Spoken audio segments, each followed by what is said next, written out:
where these films, and it just gets more ridiculous from there. Like AI Slop is those YouTube videos that pop up occasionally. I bought the whole season, individual episodes. I paid like because it's honestly just a very expensive filter.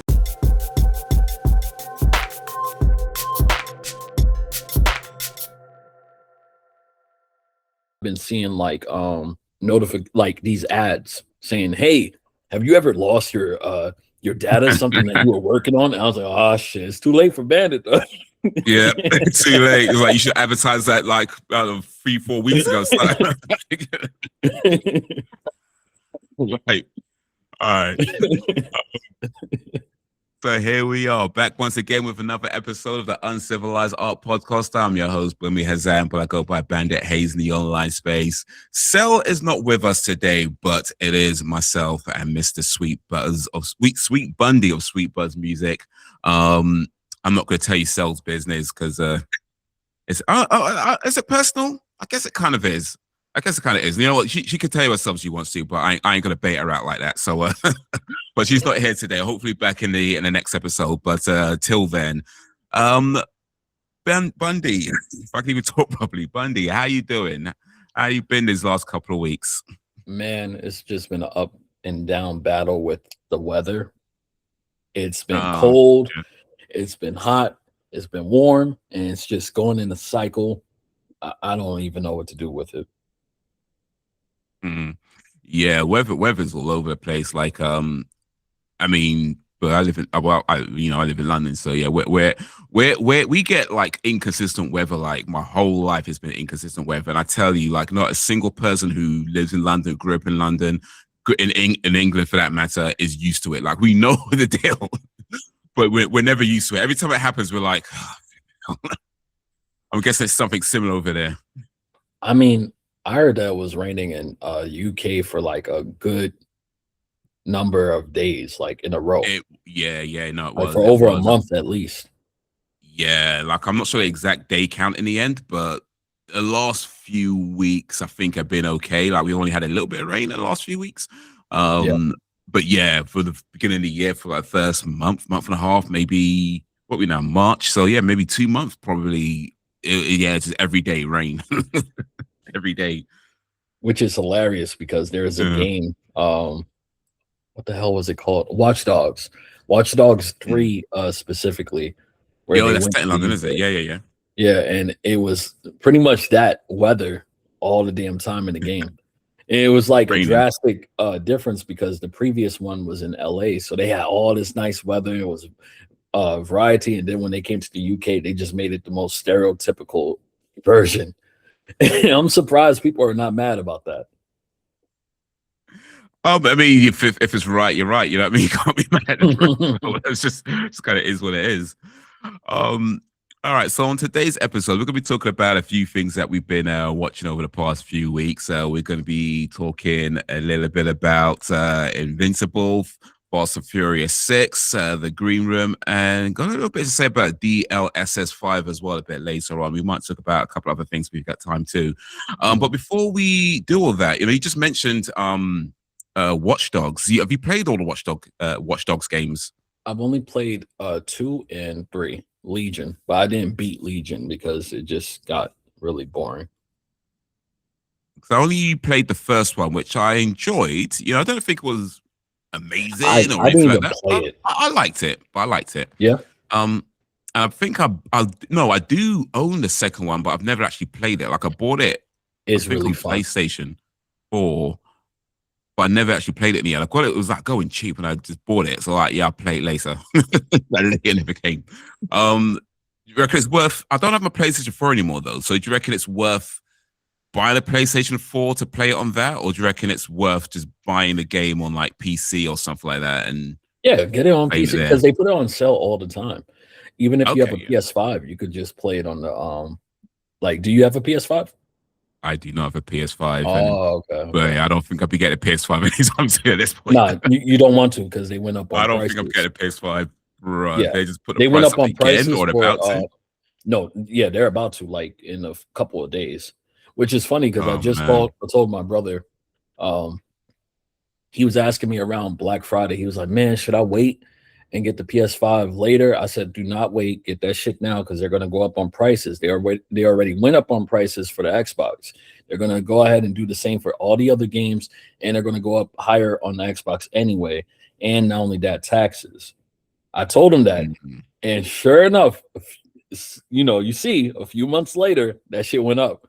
And, I felt good. I felt good because I gave some good advice. But yeah, it's always going to be on sale. You can get it on Steam. Definitely worth it. They're going to put that shit down to like $15 or something like that. Hell yeah. It's really good. Yeah, and I saw the other day I was walking past one shop and they had a secondhand PS5. There was like a few shops in a row, by the way. So one shop I saw, it was like, I think it was like £350 for a secondhand PS5, and I was like, it's a bit on the pricey side, even secondhand. And by the way, I don't have a problem with secondhand stuff at all, but just saying it's a bit on the pricey side, £350. And then I walk out the street, and there's another electronic shop that had another secondhand PS5. But their one in the window was like, I think it was just under $300, like £299 and stuff like that. I was like, a bit better, but I don't know, it's still a bit pricey for me. And I think I saw another one, and then I was like, it was down to like $250, and I'm thinking like, wonder if there's a next one going for $150. But anyway, I was like thinking $250 is like, it's a decent price, it's a good price, but it's a bit more than I got to spend right now. So I'm like, nah, it's cool. Let me leave it for now.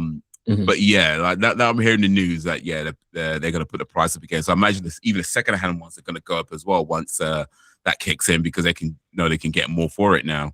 But oh man, it's tough. It's tough. Yeah, honestly, I would just suggest to anybody that if you have a gaming PC or a good PC or whatever, just build on that. Because that's going to be the direction that it's going to go in. However, I know that because of the AI boom, a lot of shit has been more expensive, like RAM. Now I can't begin to tell you what this part is and that part is and where to get this, because the person that helped me get my PC together, we got it together like years ago, and it's in tip-top shape. Fortunately, me and that person don't talk anymore, but they really helped out big time. So shout out to you if you hear this. No disrespect, but yeah, I say focus on the PC for people, because the next generation of consoles are going to come out in a couple of years, and financially, I feel like things are going to be worse. Price wise, because people are already trying to hike up prices. They try to get you prepared. They test out. I'm not being some conspiracy theorist. I just feel like that's the shit. They come out with a news article and they'll say something like, what I read is, the next consoles will be $1,000. Fuck you. That's No. Yeah, $1,000 is more than my damn paycheck for 1 week. Like, no, kiss my ass. And imagine the price increase of the game itself, like not just the console, but the games. First off, the fact that they even increase, we allowed that price to go up, and I say we, as in gamers and everything that kept buying and letting it go. I'm telling you, I just wish people had more constraint. Because if we show, okay, we are not buying this because it's too much money, they got no choice but to lower that price. There's no way that a business or company is going to say, no, we're not lowering the price. It doesn't matter how stubborn they are. They are not going to burn through money, because it's all about money. You're muted. For a second, I thought you couldn't hear. No, I can't hear you yet. The hell? All right. Well, sorry about that for the to the listeners, listeners and viewers. That was a technical issue. It seemed like it switched my microphone onto something else, and I have no idea why it did that. I guess I didn't realize it's while we were talking about getting PCs and everything. See, your PC's trying to go ahead and go up on auction. What the hell? But no, I mean, so I can't remember what I was about to say. But speaking of PCs, yeah, I did my last PC upgrade, I think probably about a year ago now. Or I know it was a little bit before a lot of prices went up, like a lot of the RAM prices and all that stuff going up. So I kind of got my upgrade in, kind of right before that. And then you start hearing about, AI causing all these RAM prices and graphics card increases and this, that, and the third going up. And oof, it's a bit mad right now. It's a bit mad. And the latest consoles are potentially costing, £1,000, $1,000, that could be crazy. But like I say, that's kind of, I think that's what I say is that it was kind of a double-edged sword in the sense that, games are costing more and more to make, which is true. And the price of a game doesn't really, for the most part, change all that much. And that's one of the reasons why I have all these microtransactions and add-ons and things like that. But you're right. Like in terms of you vote with your wallets in the end, right? You know what I mean? You vote with your wallets. And if you just say, look, I'm not doing it, it's not going to happen. It would just mean that they have to find other ways to deliver quality games without maybe spending so much money. And let's be honest, there's plenty of ways you can do that because there's loads of games that didn't cost an arm and a leg and are still fantastic. So, you don't have to spend the billions and the billions and the billions or whatever it is they're spending on these things. Unless, of course, with Grand Theft Auto 6, then you can easily recoup your money in like 2 minutes. That's probably the one exception. But for the most part, game studios don't really have to be doing that. Maybe focus on cheaper projects that are still high quality and still great experiences that don't cost so much. That way, we can still get good games at a good price, and they can still make money, and everybody wins. So hey, maybe they'll listen. Maybe on extreme off chance they'll catch wind of this podcast and they hear that. I'm sure we're not the first to say it though. So. I mean, they know better. It's just money is the most dominant thing, and that's what it's all about. I just hope that some companies like Rockstar, like you brought up GTA 6. I remember there was one person saying, when you buy a game, you don't really own it. So what game makers or whatever they should start doing is game developers.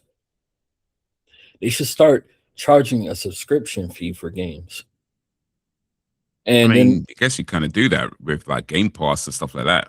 But they're talking about on top of that, specific games. Like in order to continue having access, you got to have a subscription service to the game. Okay, so you're paying specifically for that one game. You're not allowed that. And a lot of people that make dumbass comments like that, they're either doing it for the clicks and everything, especially with the way how Twitter is now. But they're also speaking from a place of privilege, and also the fact that they don't fucking play games. They're just an observer from the outside. They don't know, okay, you can have a whole shit ton of games. If I paid my money for a game, I should be able to access that shit today, tomorrow, whatever. Absolutely. That's one of the issues with the whole digital shit, but that's a whole nother discussion.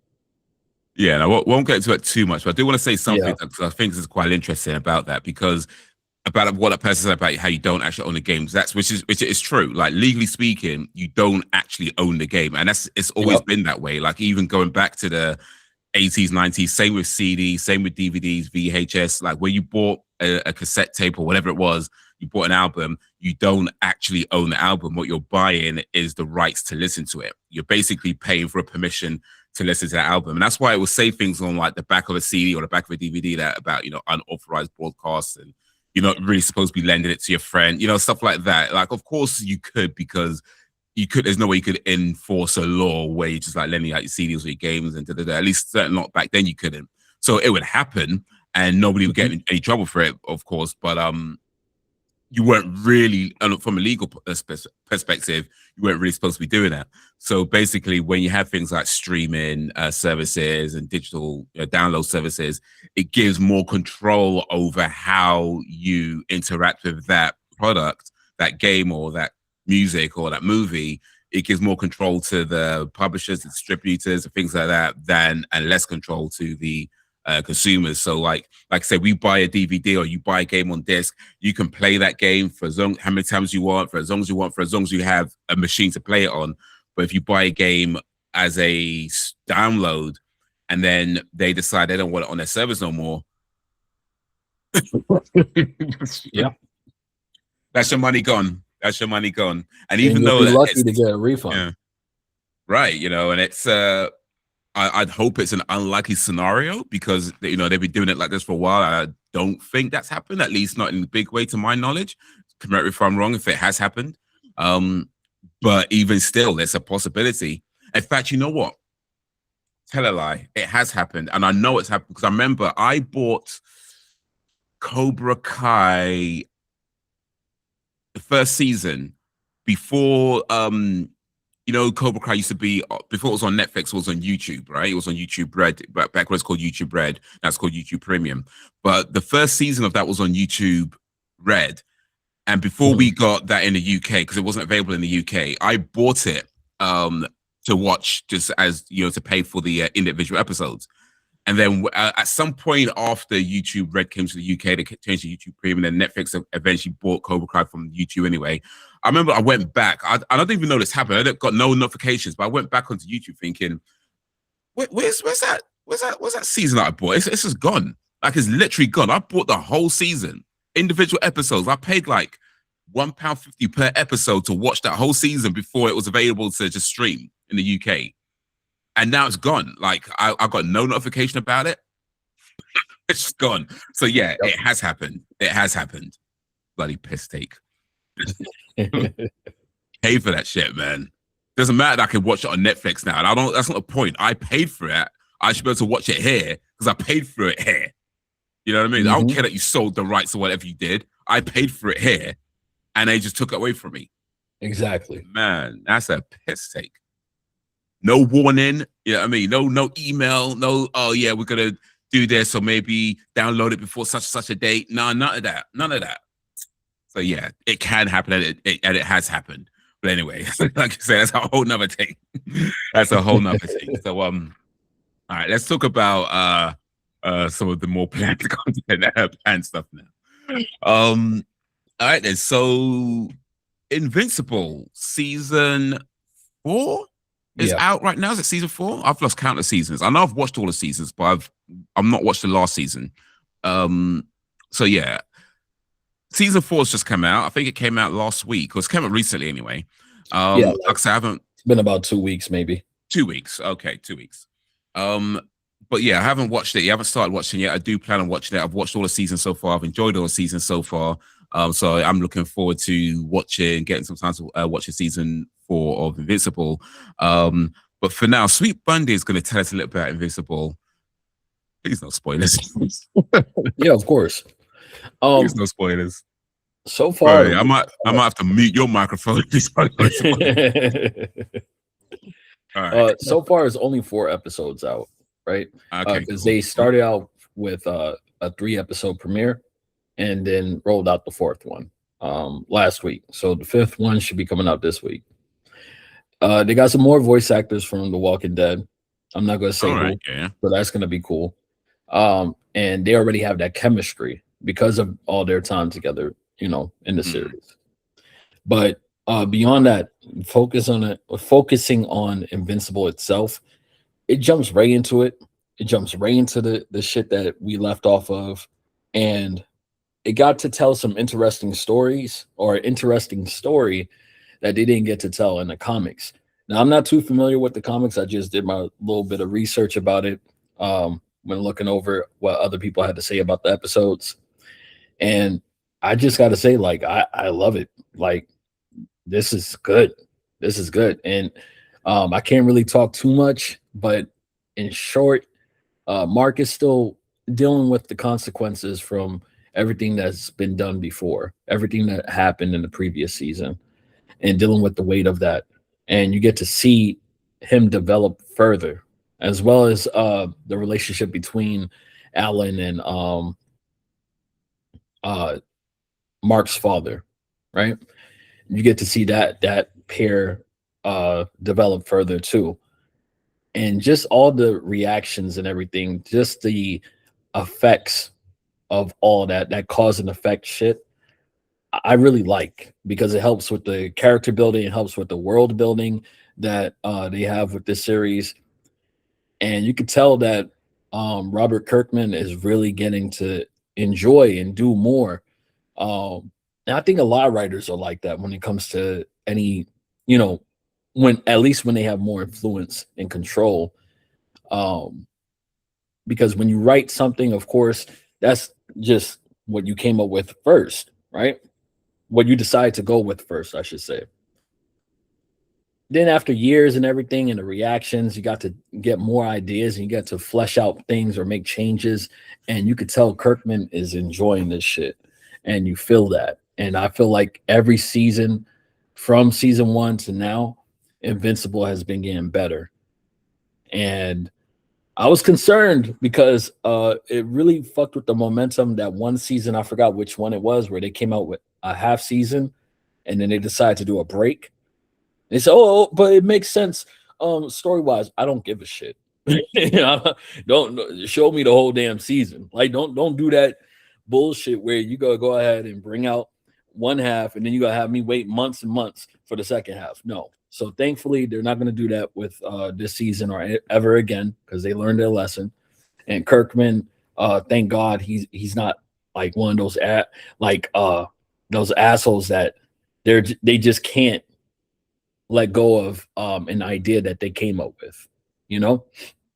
So I appreciate that. And I appreciate that the story that they're doing, man, is dope.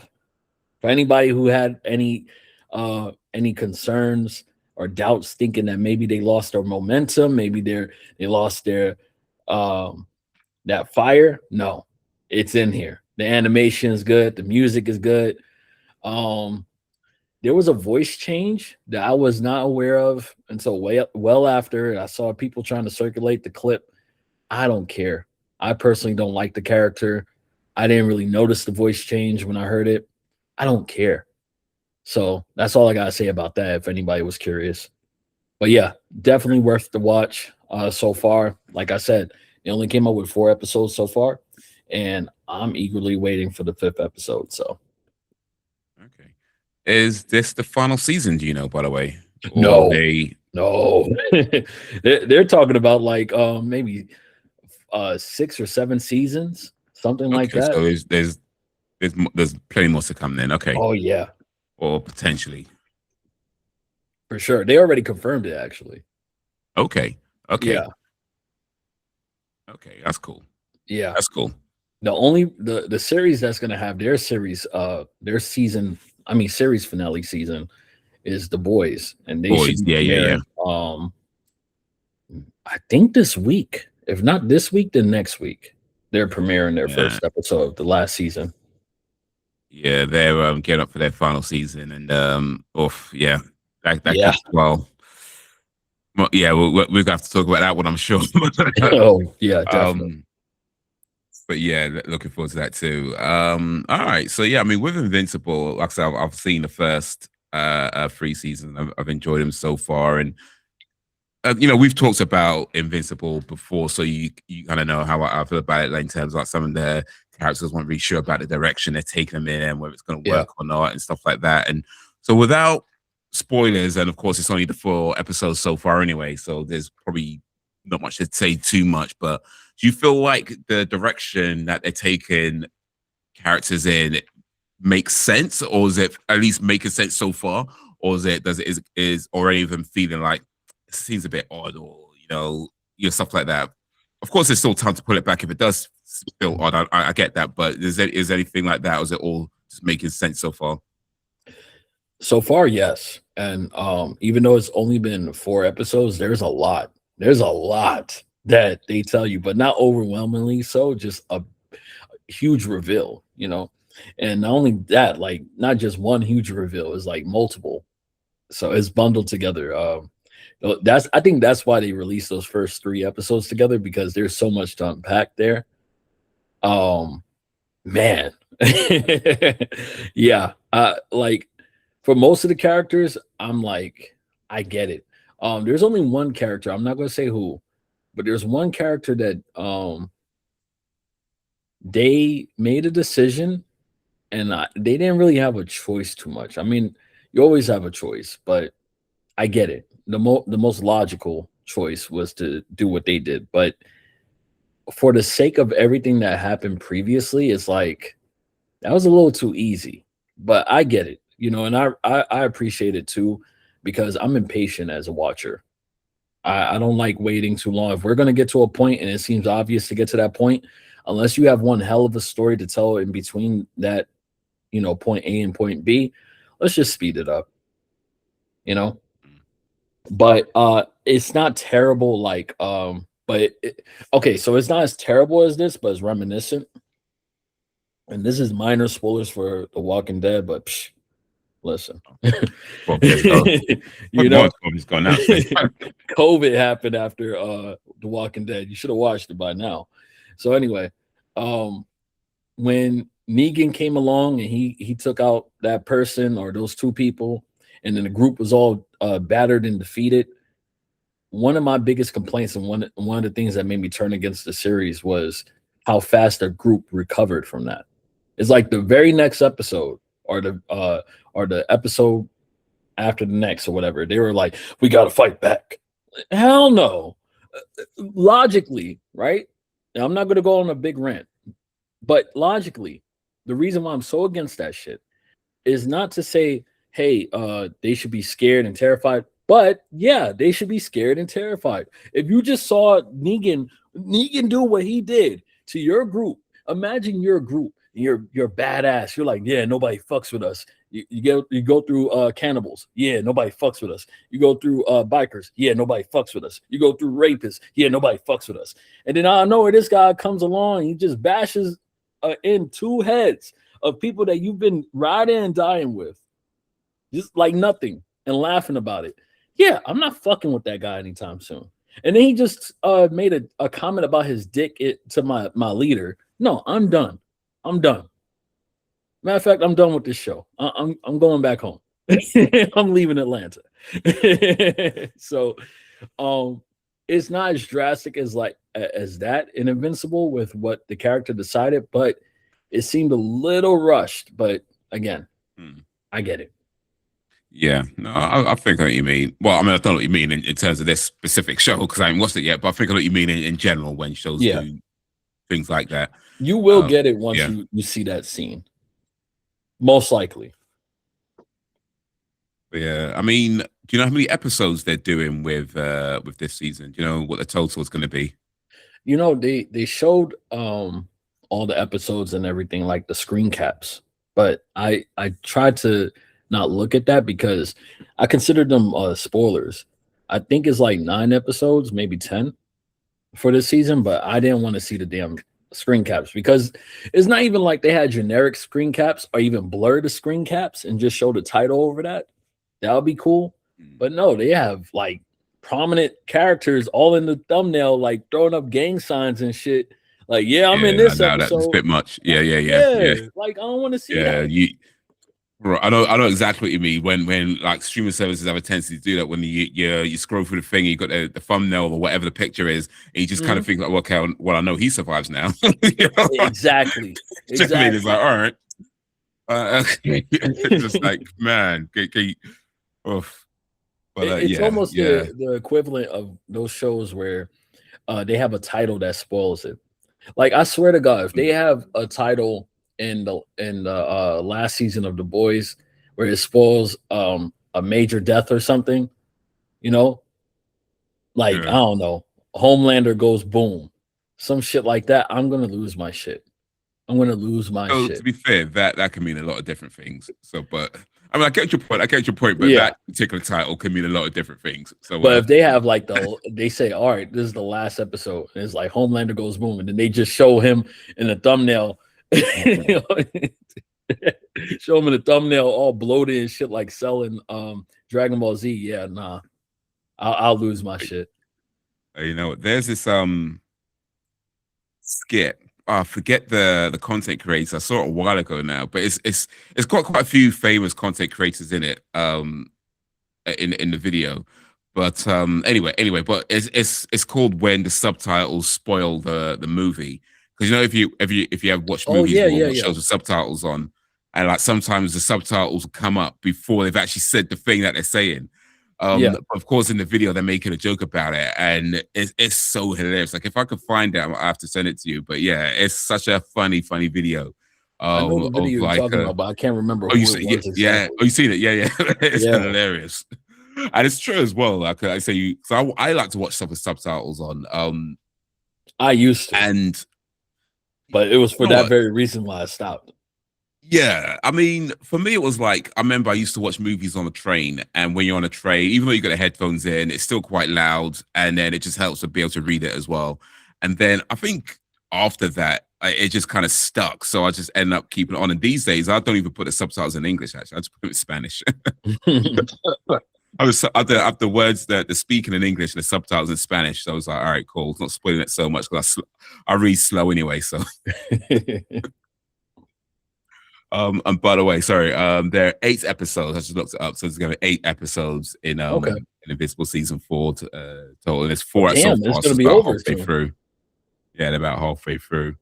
But yeah, I get what you mean about the whole kind of rush thing. I think it's a kind of an issue with a lot of modern shows, especially the fact that they aren't that many episodes in modern day seasons. Not like back in the day where you had 20 plus episodes per season. Yeah. Now you got like 8, 9, maybe 10 at the most, or maybe 12 at the most. But yeah, sometimes things do feel a little bit rushed at times, or a little bit skipped over. And so yeah, I get you. At least they said, I'm not, I could be wrong about this, but I read somewhere that apparently they already got like the next season ready. So it won't be like waiting over a year for the next release. Well, hopefully they don't rush it out too much, because there's I know we like to, as fans, we like to have these things quickly, but at the same time, you want to make it good too. So hopefully they don't rush it too much. But yeah, it's good that they're thinking about it and they're getting it ready, and at least hopefully that means they're just not going to be wasting time or barring any issues or things like that, and it's not delayed anymore than it needs to be, and hopefully they could just come out as and when it needs to. But till then, speaking of rushing, I want to talk about the greatest movie of all time. Fast and Furious 6. Specifically 6. Okay, let me back up a little bit. I don't think anybody's calling this the greatest movie of all time. I don't think it's in anybody's greatest movies list. It's not in my greatest movies list either. I like the movie. Let me be clear on that. I enjoy it. I've watched it a few times, more than a few times, and in fact, I've watched it very recently, which is why I want to talk about it. So yeah, I enjoy it. I'm not hating on it, but I think this one needs a conversation. So there is a question that goes around a lot on the internet, not just in Fast and Furious fan communities. The question is, when did the Fast and Furious films become unrealistic, when it become ridiculous? Now, for me, as someone who's seen all the Fast and Furious movies multiple times each, well, except for this last one, I've only seen that one once. When were the last 2 I've only seen? Anyway, I've seen a lot of them more than once. I'm rambling too much. Let me streamline this. I would say that the Fast and Furious films honestly never had reality. Like, even in that first movie, they were never realistic. They were never grounded. They were just more subtle because it had a lower budget. But they were never really realistic. Like, there's a lot of points in that first movie that just don't make no damn sense at all. Like the whole thing about race wars, like how they go into, they're street races, and they want to go to this competition called Race Wars, and they just turn up, and then somebody like writes something on their car window, and then they go, someone's like, "What, you're gonna have insurance?" You're not checking like what their names are. Like, you're just having this race out in the desert. Is this legal? Is this illegal? Because if it's illegal, then where's the police? Like, surely this is... Anyway, I'm getting off topic. The point I'm making is that the films were never realistic. They were just more subtle about their unrealism. Now, that being said, with all that said, Fast and Furious 6, in my opinion, is where it gets to the point where it is so unrealistic. It loses all logic. Like before that, it was unrealistic. Before that, it never had reality. But you can maybe explain things in some roundabout, convoluted, nonsensical way that makes no sense. But you can maybe explain it. You know what I mean? You can maybe do that. Fast and Furious 6 is where it literally just becomes magic. You know, this is the movie where science and like it stretches the science so much. It's just magic now. Specifically, the point where Letty. Oh well, yeah. So I should probably give a bit of a spoiler warning, but this movie came out in 2013. I tried to spoil it too much. I tried to spoil it too much, but there's going to be just a few spoilers in this one. There's a bit where Letty, who they've previously thought was dead, you know, she's alive. Turns out she's alive, but she's working for these guys, these bad guys. She's got amnesia rather. And then as she's sort of coming around towards the end of the movie, there's a bit where she's on a tank, and the tank gets flipped over. She goes flying off the tank, and Dom gets in his car and he jumps from his car, flies across the bridge onto the other track, catches her mid-air, and then lands. It's like, dude, what the hell just happened? The dude actually didn't. You did not jump that. You flew. You actually flew. Like not like. You know, oh, the Hulk jumps really far. No, you flew, like, brother, you actually defied gravity. That is the point where these films, and it just gets more ridiculous from there. Like, you probably already know about the airport scene on the runway, and then the never-ending runway, right? They're on this runway. By the way, the world's longest runway, I looked this up, the world's longest runway is 3.1 miles. It's in Russia? Or was it China? I can't remember, but anyway, it's 3.1 miles. They are driving so fast for so long, right? That runway got to be at least 18 miles. At least. It's just going and going and going. It is so ridiculous. It is so unbelievably ridiculous. Like, it is the point where, like I said, they've always been unrealistic. They've never had reality, but this is the point where it loses so much of anything that could in any way be logically explained through any kind of convoluted. This is the point. Fast and Furious 6. This is the point. I am certain of it. I'm sure there's things that have happened. Maybe I've forgotten some stuff that have happened before, but to my mind right now, I'm saying that this is the one. It's ridiculous. And again, I enjoy the movie. I'm not saying it's a bad movie. If you like cheesy, nonsensical action movies, Fast and Furious, I like them. I do. I really do. But it has to be said, this is the point where anything that could be explained in any kind of convoluted way is just gone. And it's great, by the way. It really is. Have you seen Fast and Furious 6, by the way, or any Fast and Furious movies?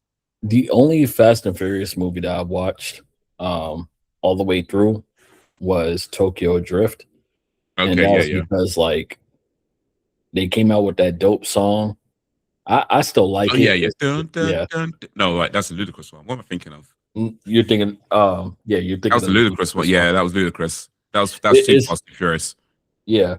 Tokyo Drift had ugly, but yeah. It was like Japanese rappers or whatever. It was like J-rap, but it was dope. I liked it. I still, every now and again, if I hear it, I might go ahead and give it a listen. But either way, that's the only one that I watched. Yeah. Tokyo Drift, by the way, when that came out, I didn't like it too much, to be honest, but I think I've grown to appreciate it now. And I remember like a friend of mine who's really into cars and racing and like racing games and that whole thing. He was saying to me that Tokyo Drift is the one that a lot of like petrol heads really like, and apparently it's because it's a lot more focused on like the cars and that whole thing itself, like the car culture itself, which I thought was quite an interesting observation on that. But yeah, no, Tokyo Drift is pretty cool. It's got Sonny Shiba in it. Rest in peace, Sonny Shiba. But yeah, they dragged legendary Sonny Shiba into that movie to be like the gangster daddy or gangster uncle or stuff like that. But yeah, that is Sonny Shiba. If you case you're wondering, yes, the actual Sonny Shiba is in that movie. So there you go. I know, like, Fast and Furious have these guys on, at least that I've seen on Instagram. I don't know their names or anything. I don't recall that, but they've been redoing the lines from some Fast and Furious movies in front of real people. And the people don't even know that they're doing lines from Fast and Furious, but they're just they'll just go ahead and start doing these corny ass lines, like, because they have Paul Walker at one point talking like he's a fucking gangster, but it's like it's terrible. Like he's saying, "Yeah, cuz," like, no, man, fucking saying empty, cuz. Fucking saying empty. That was Fast and Furious. Yeah, Too Fast, Too Furious. That's another thing, by the way. Then the naming convention of these movies is absolutely ridiculous. Like it goes The Fast and the Furious, Too Fast, Too Furious. The Fast and Furious presents Tokyo Drifts, Fast and Furious, Fast 5, Fast and Furious 6, Furious 7, Fate of the Furious, F9, and then Fast X. I'm actually embarrassed that I know that. I'm not embarrassed. I ain't gonna lie. I'm not embarrassed that I know that. I come on. I do recall that one of the last ones, Vin Diesel. Yeah, Vin Diesel was beefing with The Rock over it. Because Vin Diesel wanted The Rock to come back, and The Rock was like done with that shit. He's like, no, not doing it. Yeah. I mean, there was, to my understanding, some animosity on sets that I believe, hopefully at least is being resolved. Maybe it's a misunderstanding. Hopefully it was just a misunderstanding. But it seems like it's been resolved because, I mean, Dwayne The Rock Johnson did appear in Fast X at the end, and he looks like he's going to be back for the final movie, Fast X2, I think they're calling it. Well, I guess we'll have to wait. It's not until like a next year or two. It's not for a while, I think. But yeah, there were some controversies along the way for sure. Actually, I think I told you this. If I haven't told you, I'm about to tell you now. So I've done extras work in the past. In fact, I'm still part of the extras agency, but I just haven't actually done any work with them for a little while now. But anyway, so I got to be an extra in Hobbs and Shaw, which was the Fast and Furious spinoff. They filmed a lot of it it was outside London. Like, I can't remember where now. It was like an air base outside London. And there were long days because we all had to meet up in Euston, in London, got a bus from Euston, a coach from Euston that took us down to this place outside London to start filming. So we're like going there and back every night. We're getting back real late, sleeping for like next to no hours, and go back in the morning. So it was long, tiring days. But yeah, I got to be an extra on Hobbs and Shaw, and I'm actually in the movie. I'm in the final cut of the movie. Oh shit! And it's really awesome. I was on set for a total of like, I think 14 days because we went back and forth. I think we did like 2 weeks. Went away for a while, came back for a couple of days, went away for a while, came back for another few days. So in total, it was like 14 days. And yeah, I'm in for like all of like half a second. It's me. Because I know where I was standing. I'm like, okay, for those who've seen it, there's a scene where The Rock and Jason Statham are fighting these guys in this corridor. Jason Statham's on one side and The Rock's on the other side. And there's like a glass wall in between them. And they fight these guys and beat up these guys. And then it gets to the end of the corridor. And to open the door, they need like a retinal scanner, one on each side, right? Mm-hmm. And so they're having to get the guys to like put their face against the retinal scanner, and they're trying to get the right one. And they eventually get the right one, and it opens the door. And as they open the door, you see Idris Elba, who's the main bad guy in the movie. You see Idris Elba just kind of waiting for them, and he's surrounded by all these mercenaries, like wearing black, holding guns. I'm one of those mercenaries. So you actually got to dress up and everything. Yeah, man. I had the whole like military outfit, had the gun and everything, man. It was awesome. That's that fire. gun was heavy though. I ain't gonna lie, man. It was a real gun as well. But no bullets in it, of course. But it was a real gun, and it was kind of like, oh yeah, cool, we've got a real gun. But we carry this thing around for ages because you can't like just leave it. You know what I mean? Yeah. You can't just like, yeah, I'm just gonna leave it here while I go to the toilet. No, you gotta carry it around with you, even on your break. You know, they could be strict about, you know, even though there's no bullets, he's still gonna have pretty strict safety rules. Exactly. So you just carry this thing around all day. It's like, man, this is so heavy. This is just heavy. Like, oh man, can I get one of these fake foam guns or something? This is heavy. But yeah, it was a great experience though. It really was a fantastic experience, and yeah. But anyway, Fast and Furious 6, in my opinion, is where it just becomes absolutely ridiculous to the point where it just cannot be explained. Never had reality, but that is a point where it's just magic. All right, so from Fast and Furious to where are we going next? We are going to the green room. So I'm guessing you mean a 2015 green room, right? Or did you mean another green room? No, that was the one. With, okay, Patrick Stewart. Yeah. Okay, cool. I mean, I've not seen it, but it's like when I searched green room, like a whole bunch of things came up, and I was like, yeah.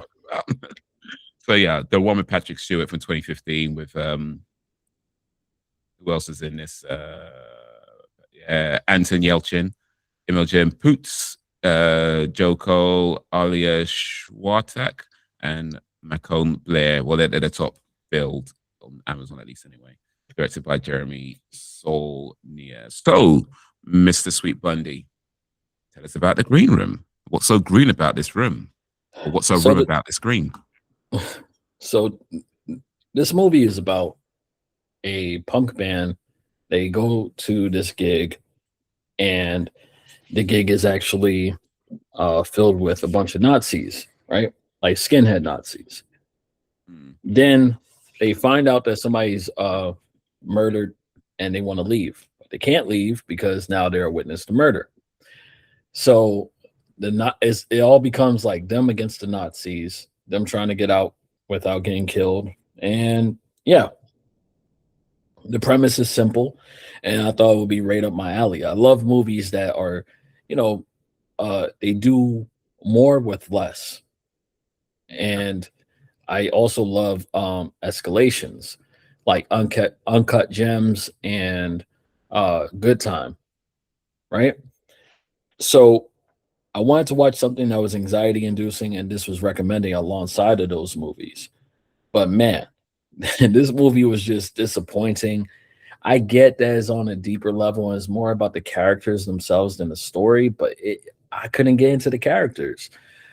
They had this cliche character that was trying to leave the Nazis. So she was on the side of the punk band, and she played it off like, one of those stereotypical characters of like, they're a badass because they know what it's like to be on the dark side and all that shit. It's like, yeah. It just came off stereotypical. And then you got the guy from the punk band. He's supposed to be like the protagonist. He comes off really whimsical, because he made this reference of like, hey, if you guys are on a deserted island and you can only bring one instrument with you, what instrument would it be? Mind you, this comes after somebody has just got he had got his arm nearly chopped off with a machete. So then they wrapped it up with duct tape, which is fucking stupid. If you were using it as a tourniquet, maybe. But if you're going to use that to wrap up the wounds, no, that's fucking dumb because you got to remove it and you're going to do more damage removing it. Anyway, that's a little pet peeve. But moving forward, he starts talking about dumb shit like that. And you would think, oh, he's talking about that because he's about to die. No, he's just fucking stupid. Then they slice one of the Nazis open. And it's like, it's just doing too much. Right? Mm-hmm. And it started to lose me.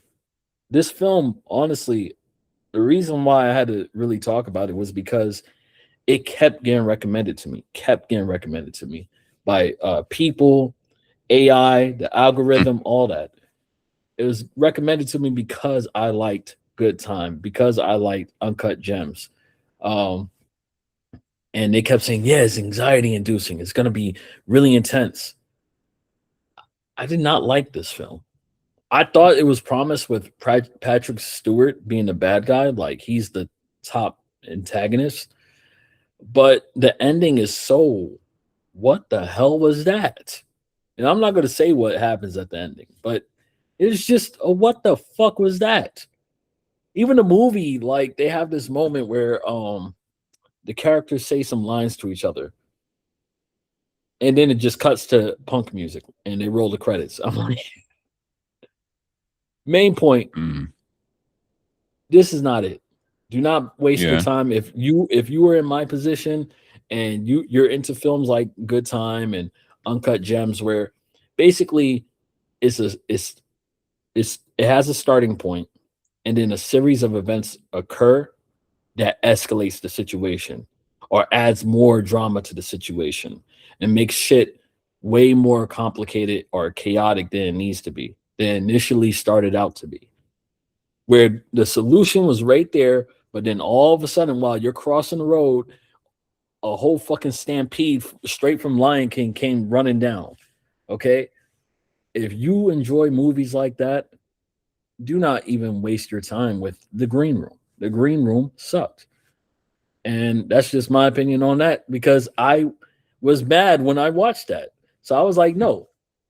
I already watched another film that was disappointing that was made by the same director called Blue Rain. And that one wasn't as bad as The Green Room. I was still disappointed by it.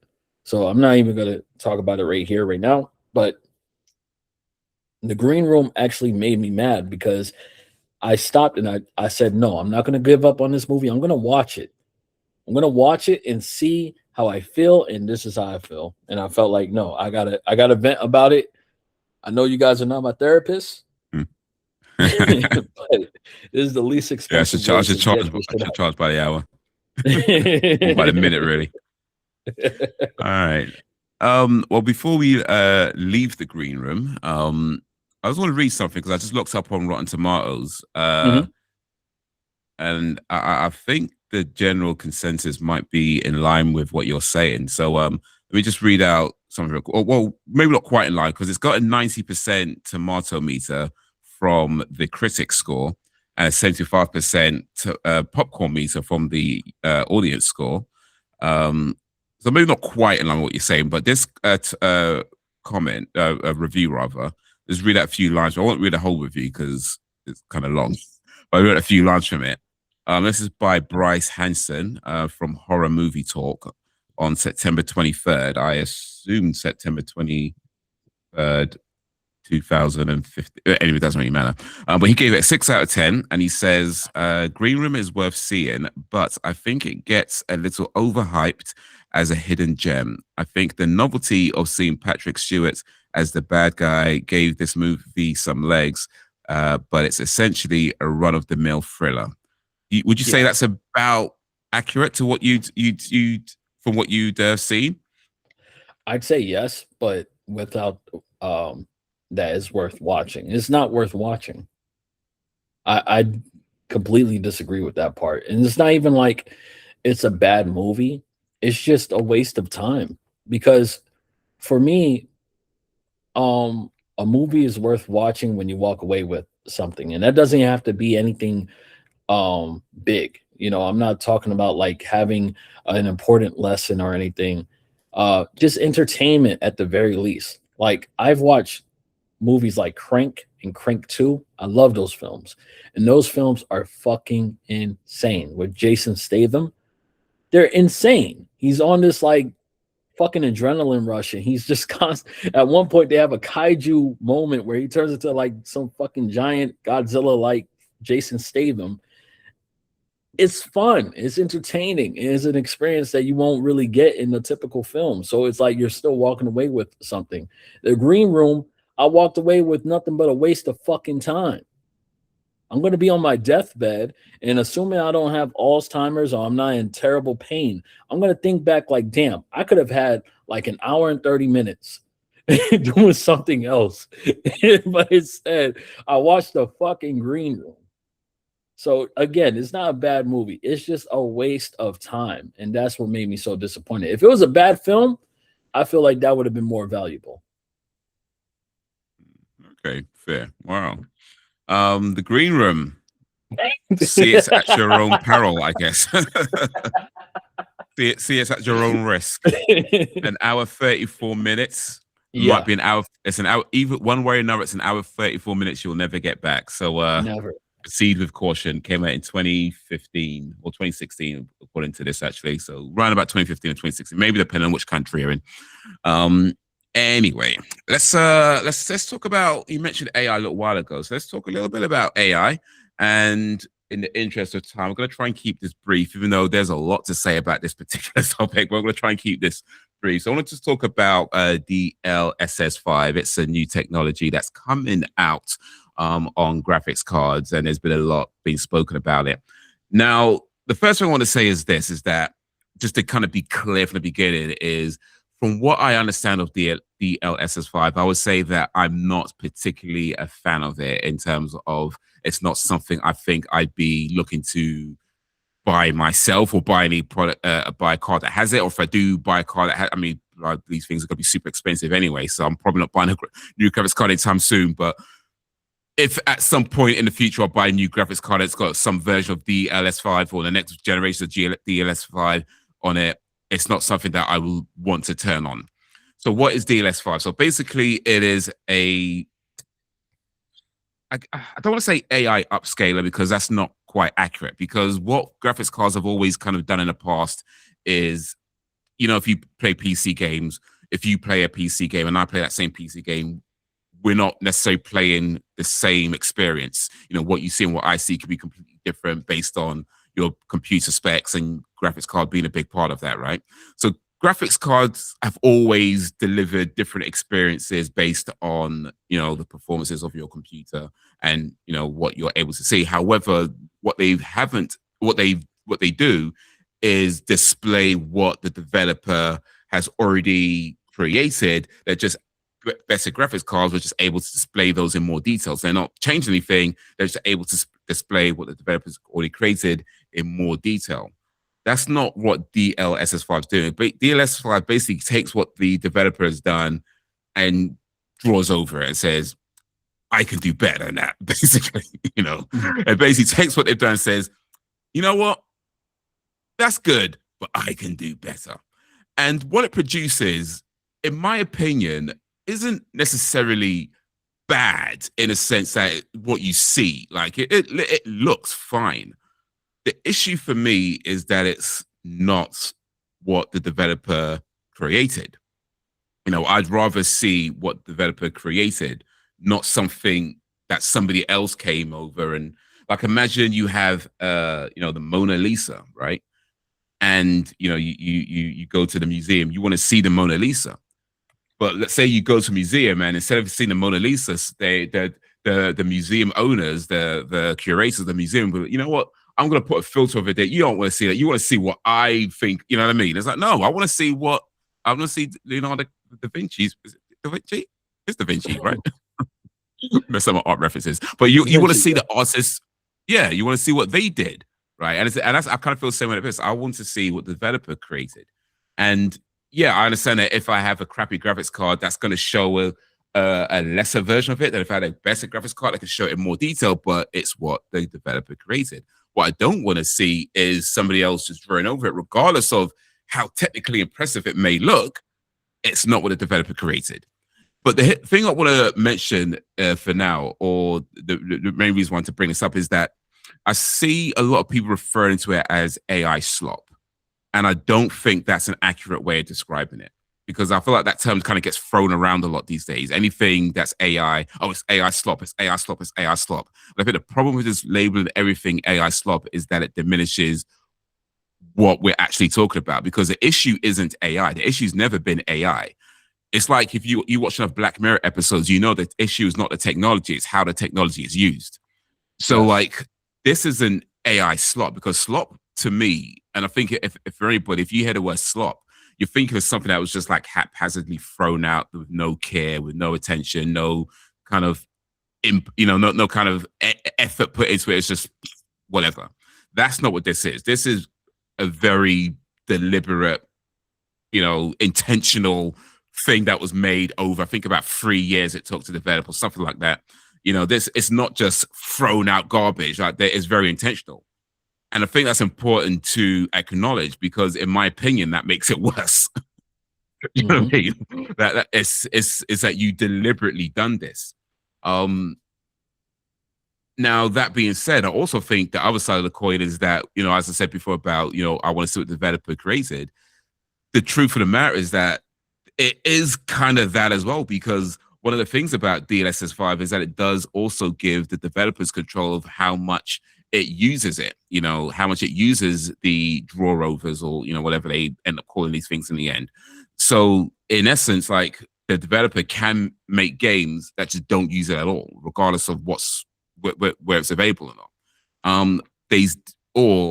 As they might, or we'll see how it goes once it's rolled out, they can choose to use it a little bit or use it all the way. So there is still. So as much as I'm saying this about, I want to see what the developer created, and I don't think this was what this, and I still don't think that's what this is. It's not showing what the developer created. The developer is, or potentially can, give you the choice to have it on. Now, far be it from me to tell anybody what to put in their games, but if I'm in a position where I've got a graphics card that has DLSS5 available on it, to me, it's like, I'm just not turning it on. And like I said before, graphics cards are so expensive right now anyway, so probably it's a moot point anyway. You know what I mean? I'm not trying to pay $2,000, remortgage my house just for a bloody graphics card. You know what I mean? I'm not doing that. But in terms of what DLSS5 is, or at least what it's going to be, or what I'm reading about it, I'm not a fan of it. But I also feel like the conversation is somewhat derailed by everybody just calling it slop, when that's not what it is. It's a very intentionally made thing to do something in a particular way. And yeah, like I say, the images that it creates, like, it's like if you generate an image on any AI, technically it looks fine. The image is not bad, but it's not art. And that's the same as I feel like this. You've basically taken somebody's picture, threw over it, and covered it up with, makeup or, Botox or whatever. You're basically Botoxing the developer's creation. That's basically what it's doing. It takes developer's creation that adds like 20 pounds of Botox to it, or 20 injections of Botox. And yeah, and however it looks, whether you like the way it looks, whether you don't like the way it looks, that's not really the point. It's just not what the developer created. But that being said, it is important to acknowledge that developers do have choices of how much it gets used. But yeah, that's really, really what I wanted to say. It's just that I feel like when we talk about AI, not just DLSS5, but just AI in general, we can't get into this thing where we just call it everything AI slop, because it kind of derails the conversation. AI isn't the issue. The issue is, again, how it's used. The issue is the environmental impacts. The issue is, again, going back to how it's used, how people are affected by how it's used. That's the issue. Calling everything AI slop, I just think that derails that from what actually is going on. And the fact that not everything that is AI is a bad use of AI, So, like, I just feel like, yeah, let's not get off topic here. Let's keep to what it is. Let's stick to what the actual issues are. And the issue isn't that it's AI. The issue is they've used the AI to cover up something that somebody else has made. Granted, technically they're doing it with their permission, but even still, I'm like, no, I'd rather see the rough image of what the developer created than a smoothed out, highly polished. You know what I mean? Like, it looks great, but it's not art. So yeah, that's hopefully I made some sense in that. I mean, do you have any thoughts on DLSS5? Or have you heard much about it?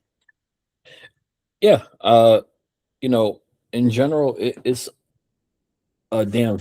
It's like having a Snapchat filter on your games. Right. Yeah. You Yeah. know, Yeah. Yeah. Yeah. Yeah. sometimes it looks cool, sometimes it looks uncanny, but one of the main issues is the fact that it's inconsistent. Um, it doesn't, like, I was seeing the screen grabs, and there's two different screen grabs of the same game, the same character, and I can't remember which one. I think it was Resident Evil, maybe. But it looked different. And the I'm talking about those two different ones with the same filter.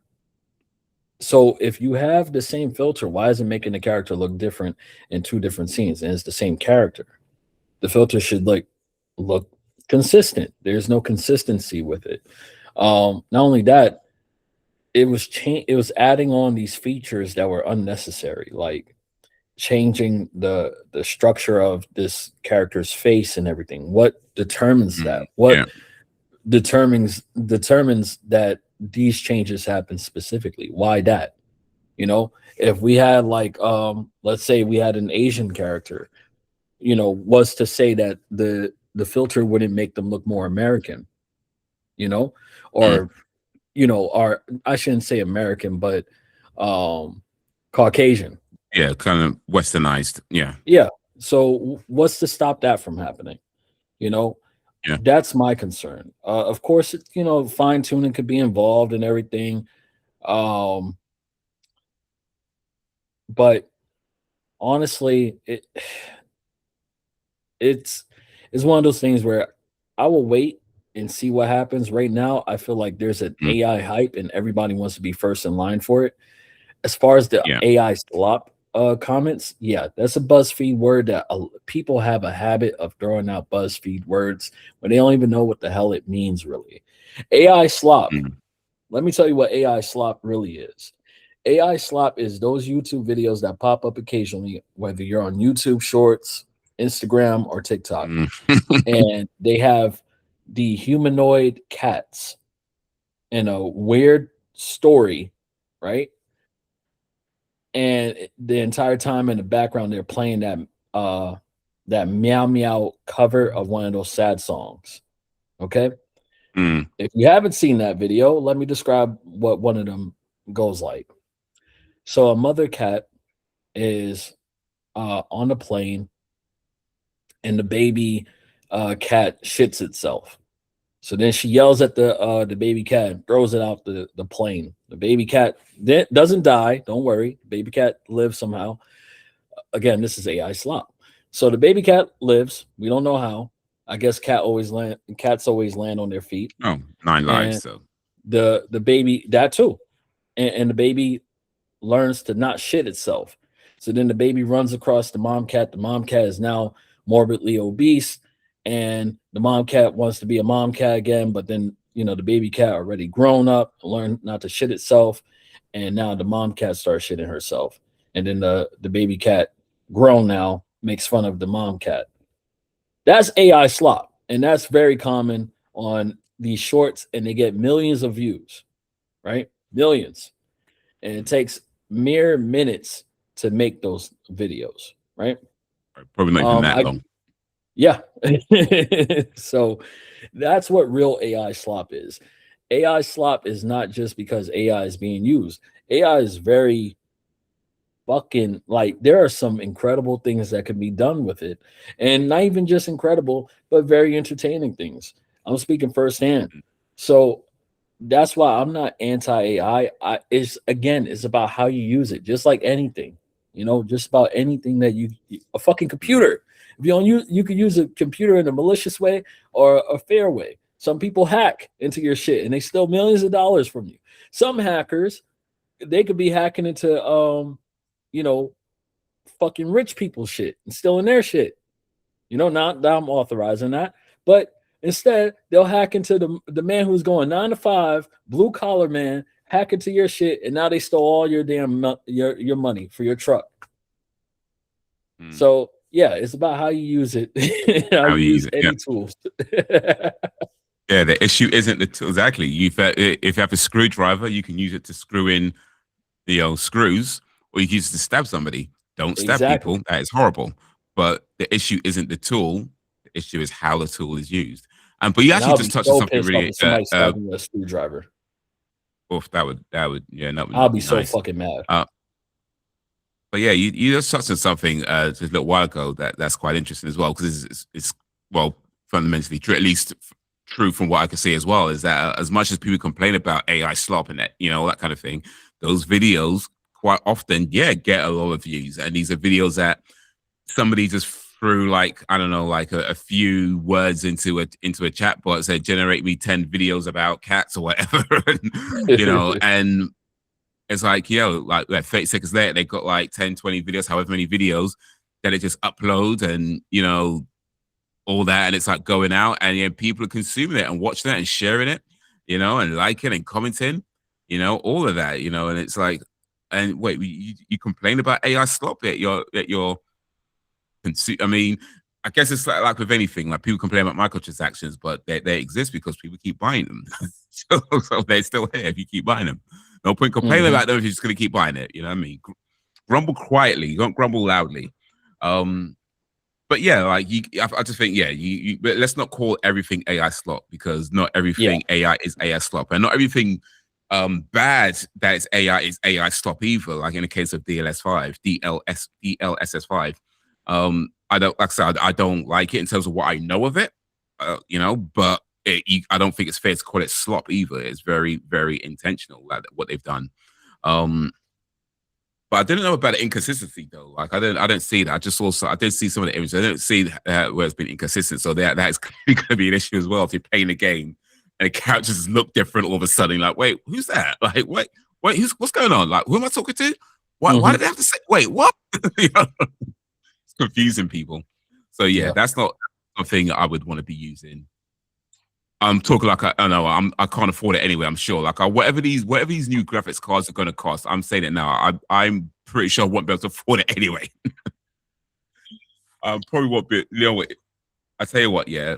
Let's get this podcast to 8 million views.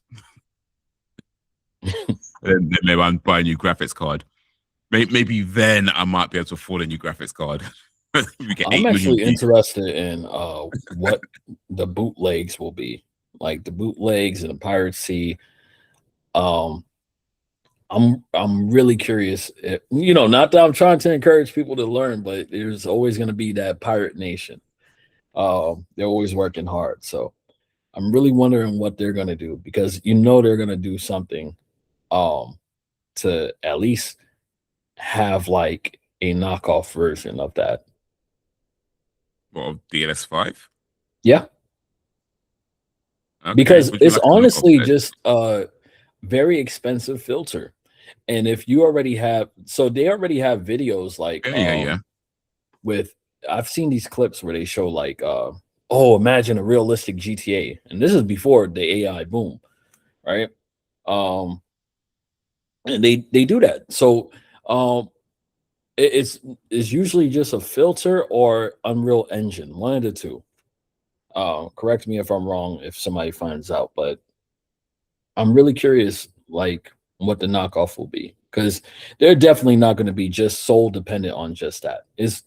There's always somebody coming up with something that they're like, well, you could pay 20,000 for this, or you could just get it from me for like 1,500. I did this at home, 1,500. Probably more consistent version of it as well. That's a fact, actually. I feel like companies, they even NVIDIA, I got stock in NVIDIA, so I'm wishing for nothing but prosperous funds and success and all that. Keep that stock going up. But with that said, like any company, you know, companies they have bosses, and typically bosses suck. Bosses are the ones that just want the results, and you tell them, hey, well, it's going to take me 6 weeks to do this. No, that's not good enough. It needs to be done. No. Do it now. Well, it's not stable. Do it now. If I release this, it's going to turn Malcolm X white. It's okay. We'll fix it. Yeah, some guy breathing down your neck. Buying stock, by the way. I won't get too much into it. I'm just going to say that buying stock is one way to make sure that you win either way. Yeah. You win either way. Well, if buying a right stock, make sure you win either way. So yeah, but I am not a financial expert. I cannot give financial advice. So do with that as you will. But yeah, you got to be careful when you listen to. I listened to this one when I was first getting into stocks. Somebody told me, "Hey, you should really invest in Playboy. They're gonna come up with something that's gonna skyrocket." I said, "You know what? All right." Because around that time, it was like a bunch of flack that OnlyFans were getting, because they were gonna like outlaw porn at one point, right? Well, that didn't happen, and Playboy didn't go with whatever the fuck they were planning to do. I think they were gonna do their own OnlyFans type of deal, and they didn't. Or if they did, nobody cared, and that shit went down so bad. I didn't lose a lot of money, but I lost some money, and I can't get over it. It wasn't a lot of money, but still. So you invested in Playboy, but you got played, boy. Yeah, and I complained about it too, and then they got the nerve to have one of their fans to be like, "Oh, hey, that's your fault for taking advice." Like, this motherfucker gave advice. It's his fault. He shouldn't give advice. Yeah. Don't take advice from any old random person. And even if whoever you take advice from, whether they're an expert or not, you just understand that if things go south, it's going to be on you regardless. So yeah, there is that to do. But yeah, let's I think that's a good place to start winding down though. We talked quite a few things, so yeah, let's wind on the episode. But yeah, hopefully Sel be back in the next one, and she can let you know what she's been up to.